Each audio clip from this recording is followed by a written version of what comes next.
Hi guys, if the Telegram app is not opening or just not working in general on your Windows computer, then keep watching, as in this video I'm going to provide you with a few quick and easy solutions. So let's get right into it, and you need to start by coming over to your start menu, and we're going to search for Task Manager and then just head over to the Task Manager application. Inside of here we just need to ensure that we've completely closed down Telegram on our computer, so come over to this search box at the top here and search for Telegram, and just ensure that you don't have any Telegram processes running inside of here, and if we do, we can simply just right click on the process and select End Task to close it. So once you've ensured that you've completely shut down Telegram, then we can close out of this window, and we're going to come over to our start menu, search for Telegram, and then right click on the Telegram desktop app and make sure to run as administrator. Now if that doesn't work for you, you'll need to move on to the next step, which is coming back over to the start menu, search for run, and then tap on the run icon. Inside of here we need to type in wsreset.exe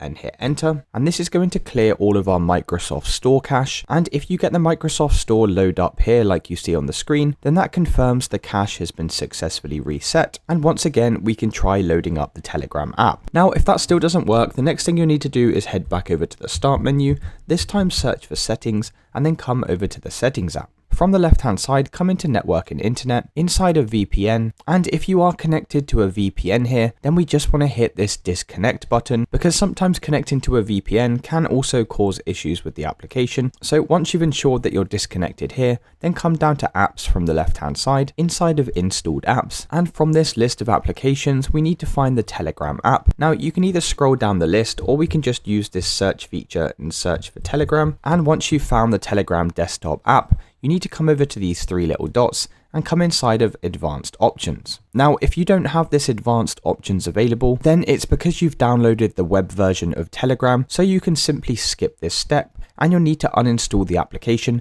and reinstall the Microsoft Store version, which I'll show you in a second. So for now, just come inside of advanced options, scroll all the way down to this reset section, and we're going to first press this repair button, and then we're going to go ahead and click reset. And we can confirm just by pressing the reset button. And then once you've done that, we can check to see if that's fixed the issue. Otherwise, you'll need to press the back arrow at the top here. And once again, search for the Telegram app. And this time we're going to come into the three little dots and hit uninstall. Click on uninstall and just give this a few seconds to uninstall from your PC. And once that's been completely uninstalled, we can then head over to our start menu, search for Microsoft Store, and then head over to the Microsoft Store app. In this search box at the top, we're just going to search for Telegram, hit the enter key, and then come over to Telegram desktop, click on install, and now if we click on open, that should have fixed any issues you were experiencing. If you did find this video useful, then please comment below and I'll see you in the next one.